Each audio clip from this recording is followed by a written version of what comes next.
All right. So, Sal, you probably get this question a lot. It's a simple one, might be difficult. I don't know. But what or how much does it take to be able to buy a house in today's marketplace? Yeah, that's a good question, Philip. And I do get that question a lot. We're talking about minimum down, right? Owner occupied property, someone that's looking to buy their first property, um, anywhere from 3 to 5%, right? So it all depends on the risk factor, right? The less you come in with is going to make the difference on the risk, right? If you borrow 100% of the sales price, that's a risky loan, so to speak, right? So depending on credit, everything else that's factored in, right? The type of borrower we're working with, you could potentially come in with 3%, 3.5%, or 5% down.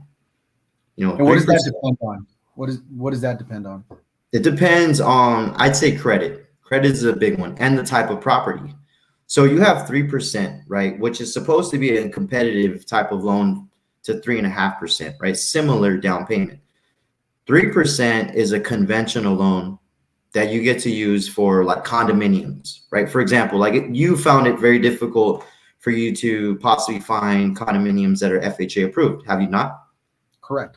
Yeah. So that's where the alternative there is a 3% conventional loan.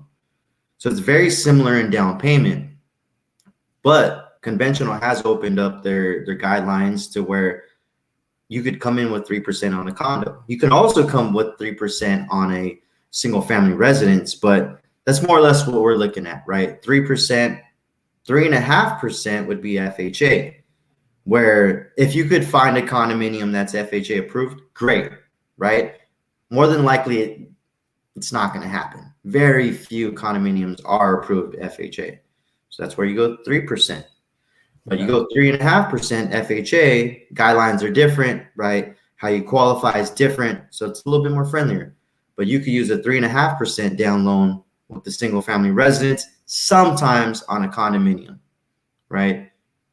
Now, the less you come in with, the higher the interest rate, the more risk, right? Risk is tied into the interest rate. Higher the risk, higher the interest rate, right? So you come in and you say, hey, look, I want that really competitive interest rate that's out there in the market. So let's just say you're looking at a condominium.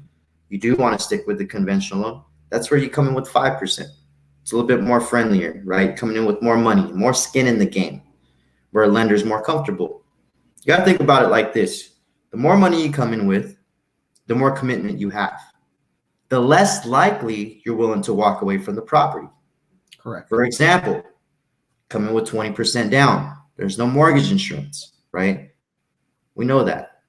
Anything less than 20% down has mortgage insurance. 3%, 3.5%, 5%. Come in with 20%, there's no mortgage insurance because you've committed 20% of the sales price.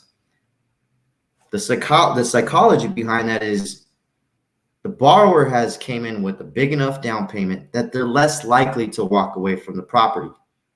Right. That's the reasoning behind mortgage insurance and not. Come in with less than 20%, you have mortgage insurance, you decide to walk away from the property, it's less money you've committed. Underwriter, I mean, we have mortgage insurance where it's basically an insurance that you're paying for the lender that if they were to, you walk away from the property, they recoup their losses. That's what that is. Right. Now, that addresses the down payment. What about closing costs? I mean, I know that there's no, unlike down payments where hey, it's 3%, 3.5%, 5%. With closing costs, I know there's no set figure. Yeah. But is there sort of like a ballpark percentage that people should think about? Yeah, it's very difficult. Throw a number out there. Closing costs are really going to be based off of third-party fees. You're talking about title, escrow, underwriting, processing, appraisal, stuff like that, one-time costs, right? So right. It's nice to give somebody a percentage based off sales price, although that doesn't hold true all the time.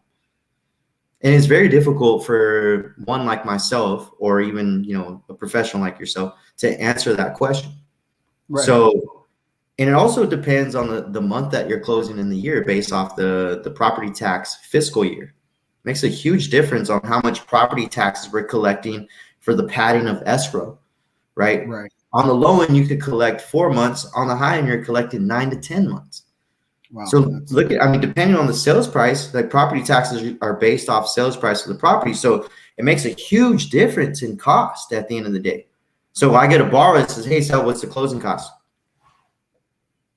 My response is usually an estimate of 10 to 12,000, right? If it's a smaller property, say, 300,000, maybe 8,000, 9,000, but I usually give a ballpark figure. And that's just because it's very challenging for me to say, this is your closing cost. Right. Because I look like the bad guy, right? Yeah. Well, no, it's just I can be, right. I think part of that has to do with people like to plan things out, right? Like, so if somebody's asking you, they're like, well, how much money do I need to be prepared for? Sure. And so obviously the down payment, you can figure that out. Right. And the closing cost, on the closing cost, I also don't ever give a number. What I will say is, be prepared that it could be anywhere between 2.5% to an additional 3% of whatever additional to your down payment, and usually it lands somewhere in that ballpark. Highly unlikely that it goes beyond that, at least from my experience. But you're right. I mean, ultimately the purchase price kind of could dictate different. It does. It does. Sales. Closing costs at a $200,000 sales price property versus an $800,000 sales price property is a big difference, right? So, from my experience, I kind of try to give a ballpark number because these fees are ultimately coming from title, escrow, how big the property is. And it's not, though, for me as a loan officer, mortgage broker, to share somebody else's fees is very difficult, right? Right. But yes, I do give a ballpark number right now, depending on the single family residence. Let's say, 600,000, it's going to be anywhere from $10,000 to $12,000. Right. And I do give a range because it fluctuates. Right. And I always try to overestimate, knowing that numbers could change for the better. And that's really the goal. I think someone, when you give a lower number, they have an expectation, numbers change for the higher, then it's kind of like a disappointment. So, that's kind of the range where it's like, hey, I want to overestimate, be conservative here. And when numbers do change, they're going to change for the better. Now, I recently closed a transaction where I was a listing agent, and I was representing the listing side, and the buyers ended up purchasing the property with a down payment assistance program, CalHFA program. Sure. Do you know a little bit about that kind of stuff? Yeah, CalHFA is, you get grants, money that's coming from the state, other places. So, you do get a big portion covered, down payment as well as closing costs, although it's not at 100%. So, there's been times where I've closed the down payment assistance program, CalHFA, that, borrower had to come in maybe 7,000, right? Mm-hmm. I mean, that's a big help, when you're talking about a sales price at 400, 450, where, you're looking at maybe 35,000 in total, 30,000 to close out on the property if you were to bring in your own funds. So yeah, to get that assistance is very helpful.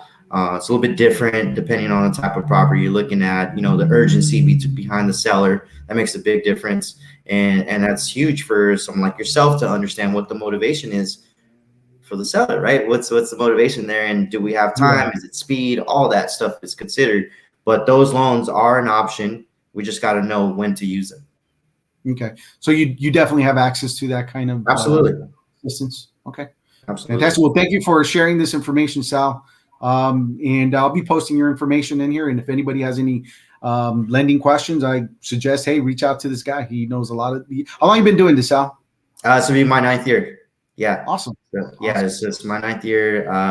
Kind of learned from nothing, right? Got mentored and went to school. I have a background in finance and economics, so this stuff's. I understand the language, but mortgage broker now, so I have my license as a broker, and this will be my 9th year, so I'm excited to keep going. That's fantastic. Well, thanks, Al. Appreciate it. You're welcome. Thank you, Phil.